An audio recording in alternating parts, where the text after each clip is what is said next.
like right away. I think they've seen yesterday, and I don't know. Oh I no. don't think they want to deal with it again. Hello. What's Yeah, going hi. on? Can you hear me? I can hear you. Can you hear me? Yeah, I can hear you.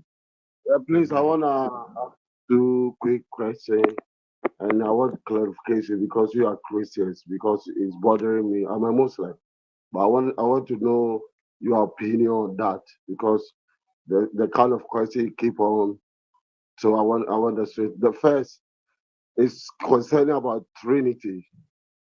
I want to know, is Trinity there at the time of Noah, Moses, all these prophets before Jesus, or it come after? They only worship one God like Muslims, like Jews, or Trinity come after? That's my first question. And my second question is about the way when we say Jesus is God, Jesus is Muslim, Abraham is Muslim. I want to clarify it. We are not saying they are Muslim like the way we are. Only in Is this faith, a like question, or is this your second question, or just a statement? Sorry. I want you All right, so we'll get there. We'll get there next. All right, let's deal with your first thing first. Okay. If Jesus is God. Hold on, Susie. Oh, You sorry. can't just Oh interrupt my the brother. goodness, this one. It's our friend. It's our friend. Oh, yeah. Welcome back. Patience, Paul. Patience. Paul missed you, Pull back, Susie. Paul. Paul Pull missed back. you. Paul missed you. Dude, she's gonna take that seriously. She's gonna say, "Oh, why you're looking at my profile?" Don't pull out the knife. Don't pull out the knife. All right. Yeah, that's what you get, Paul, for all those times you freaking troll me about every freaking Muslim on that clubhouse and everything like that. I finally have my revenge. Here it is. How's it feeling, Paul? I wish y'all could see all the chats all these months. This dude trolls me with these Muslimas and their love jihad. And now Paul's like, oh, don't do this, GodLogic. She's going to believe you. Look at you now, Paul. Look at you. I am going to relish in this moment. And I will use every ounce of revenge that I can take. Anywho. All right, so the nature of God that was taught in the Torah with Abraham and Noah and all these things. Yes. From the beginning, you have the teaching that God, the one God, exists as a plurality of persons. That within His essence, within His nature, there's a plurality of persons. You get this from the very first chapter of the Bible in Genesis. Okay. Go all the way back to Genesis. That's where it starts. Let us make man in our image and our likeness. God made man, male and female. He made them, right? So singular. It goes right back to from plural to singular, singular to plural.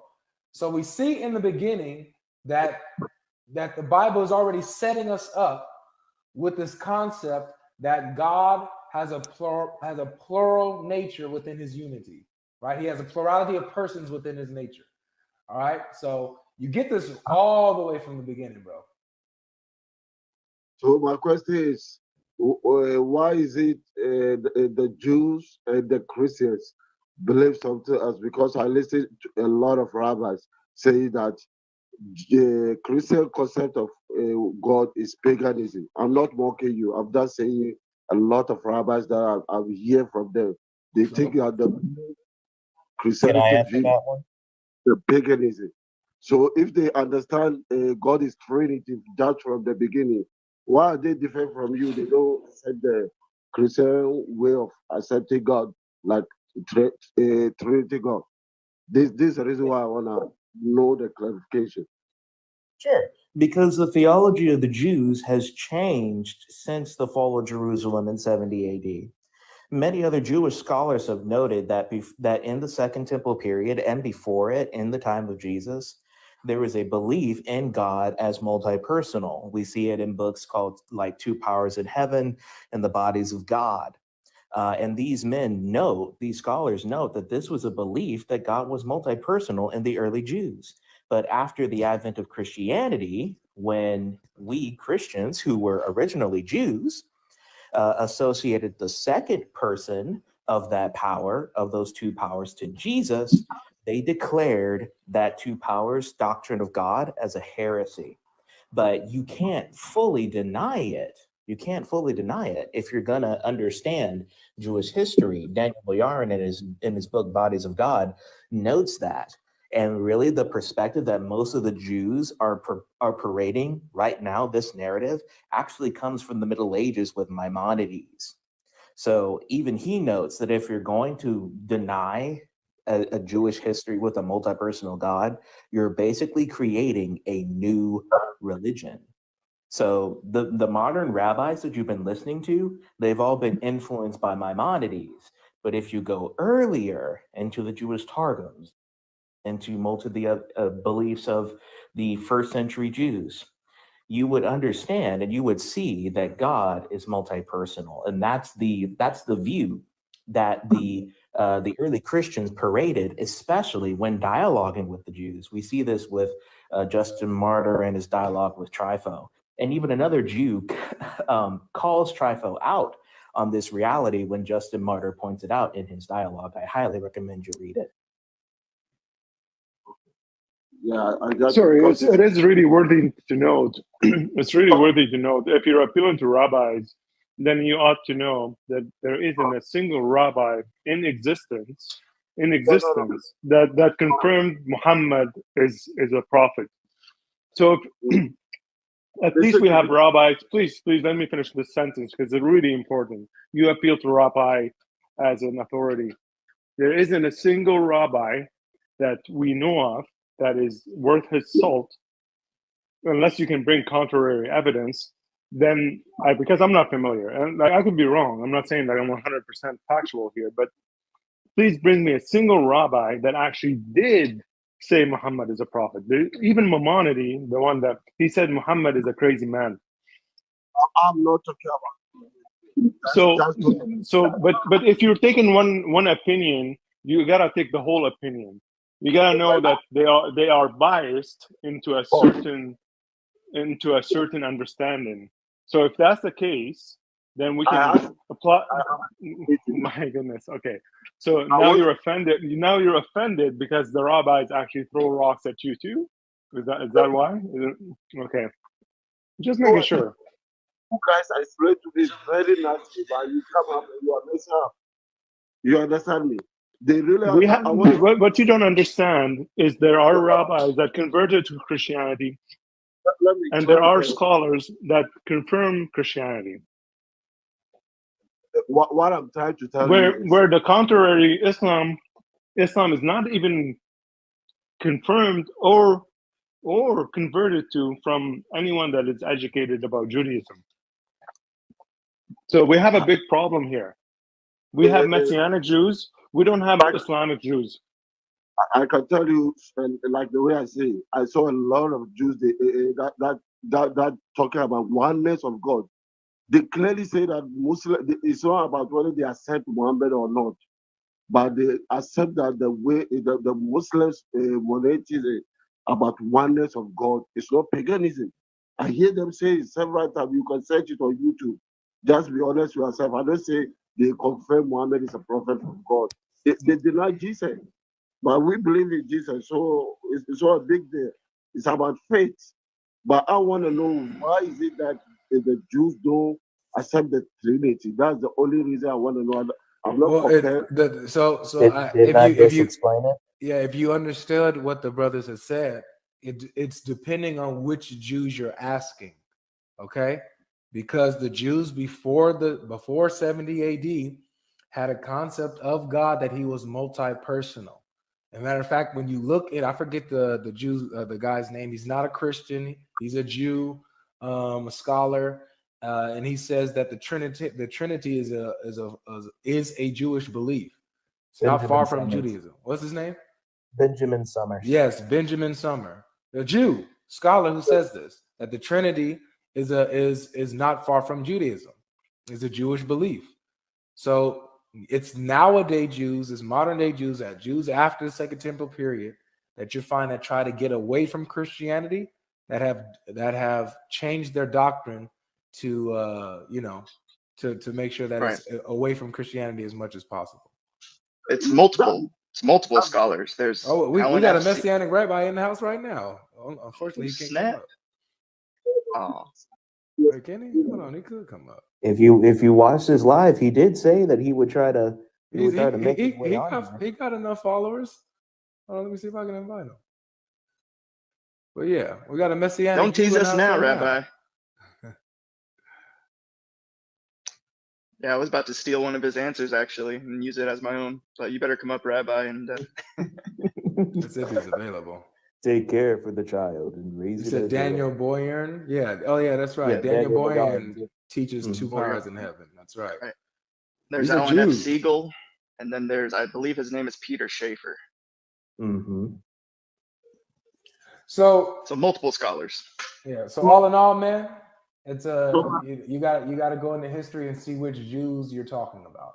I will go over and search what you're saying. And my last question is, so in this case, what is the position of, let's say, Jews and Muslims if they don't believe in Jesus, like we believe, but we say it's not God? So are we going to hell, or are we what's their position? I'm talking about the Judaism in specific, because I know between Muslim and Christians. So for instance, Jews that doesn't believe in Jesus as God, what is their position? I didn't really understand. Are you asking the Christian position on that or the Jewish position on that? No. Christian position on like the modern Jews that. Got you. Yeah. All those who reject the Son of God will be rejected on the day of judgment. So there is no salvation outside of him, outside of the Son of God. Yeah, that's what I want to know. It's because it's something that, because if you hear if you have a question from Christians, you need to hear direct from them. Then you can get a better understanding. Mm-hmm. You understand? But if I want to make my mind, I would think, oh, you people are pagans because they say so. But now you explain to me. It's up to me to just weigh in and that's it. I think that's all that I want to know. Thank you very much. Okay. Oh yeah, but before you go, we got a rabbi right here who's really good with the subject, man. So if you want to ask him some Rabbi questions, in the house. he's good here. Yo, what's up? Rabbi God bless you all. in the I don't have house. long. I've got a prayer meeting for Israel right now, but I think it's interesting what you're talking about. One thing that's fascinating is that Islam's terror and rage that goes all the way back to the medieval period even forced Rambam to change his notion of God. So instead of calling God Echad, he refers to God as Yachid. Why? Because even he was forced to dress like a Muslim because they were going to kill him as well because he was afraid of them. So I think the the reign of the terror of Islam even permeated medieval Judaism. So when we talk about, what did historical Judaism believe? Well, we look at the Targums. What do the Targums teach? That it wasn't God Most High himself who does things, but somehow the Memra is a creator, part of creation, makes covenants in the Aramaic. So what do we have? We have a complexity of God's unity because only God is the creator. Yeah, Man, Rabbi, apologetic. Why did you come so late? I have to step down. I can't. But I'll try to keep listening to you guys. And God bless. And we're blessed to have you. Yeah, sorry. But did Man. you have any thoughts about that? About Rambam and about the Aramaic Targums and early historical documents that shows that God was complex, that the Memra made a covenant with Abraham, that the Memra formed man from the dust of the earth, that the Memra walked in the garden. This is the Memra, the Devar, the word of God, the Logos that John picks up on. It says that he was the one who became flesh and died for humanity. Amen, bro. Where'd you go, bro? Oh, he probably got raptured.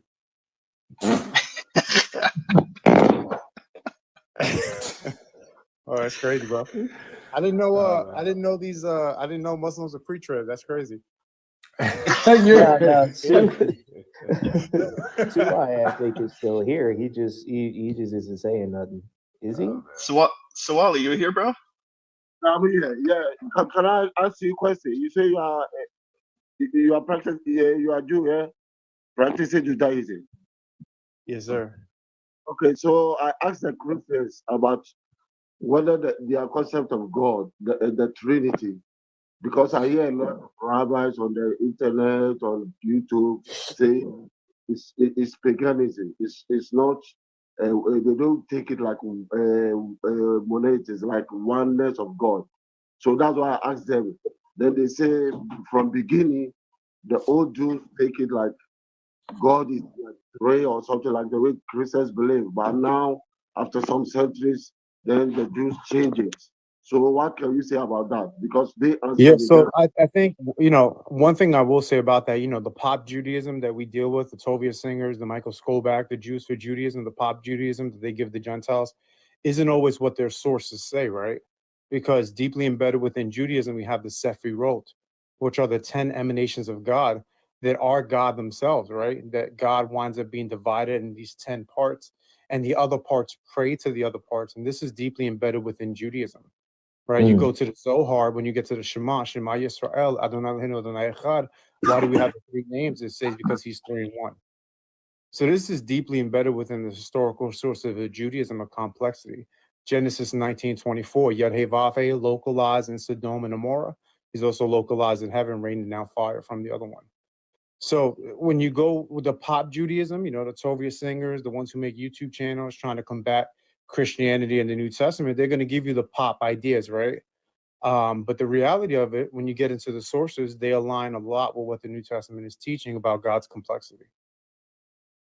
Yeah, but my simple question is God a Trinity like the Christians believe? Because we Muslims are very clear. It's only one and one only. So is it the same thing, or you believe in Trinity even though you are Jew? That's what Well, God I is saying. know what Muslims say, but what does the Bible teach, right? That's the bottom line, right? And so, if it's clear according to the Quran that the Bible was never corrupted, it clearly teaches the complexity of God's unity. If when the NGO comes down and it teaches the complexity of God's unity, that's what you have. Jesus says, "Before Abraham was, I am." God makes the covenant to Abraham. This is the angel of the Lord. The angel of the Lord's in the bush speaking to Moses. We have a clear complexity of God's unity. God's in heaven, but he's also on earth, raining down fire.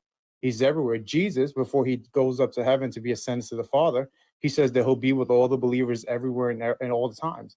This is omnipresence. This is an attribute that only God can obtain. So the question is, who moved the goalposts? And I would say it's Islam. Right, Rabbi. If I could ask you to add one more thing to it, I want you to point out some of the flaws in his question, because he's presupposing that the doctrine of the Trinity implies that there is more than one God, when the very name Trinity necessitates that there is only one being of God, and therefore there is only one God in which we confess in all of our Trinitarian creeds.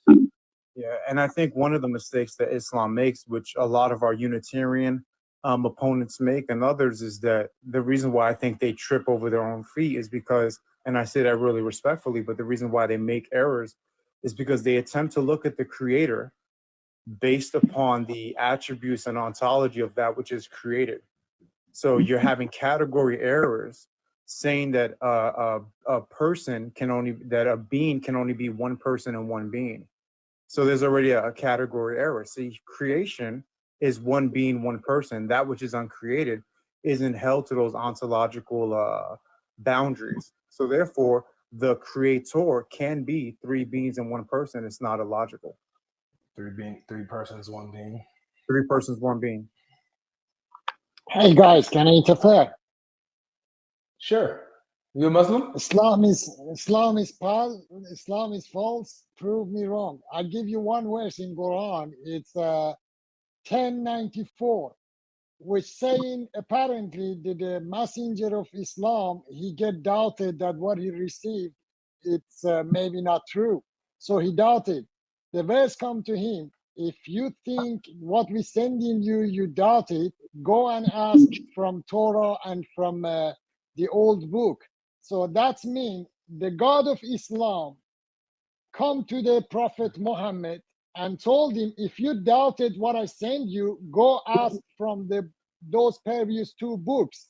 And Muslim people, they said, these 3 books that they're out of the way because the Quran coming and is the perfect book and this and that. So 1094 proves whenever Muhammad is stuck on something, he goes and asks for the previous books, which is coming Old Testament and New Testament. So that would show absolutely the Quran is false. It's all copied from the Holy Bible, and there is no question to ask. But unfortunately, Muslim people, they making those rules to attack people, to force people to believe something. And people who live in Islamic community, they have to follow the rules unless they're gonna kill them. And that's something you can't run away for. Yeah. So hey, thank you for sharing, brother. I'm gonna have the space open for the Muslims to join, but man, you just dropped some gems right there. So Thanks. yeah, absolutely. God bless you. God bless you, brother. Dropping that heat.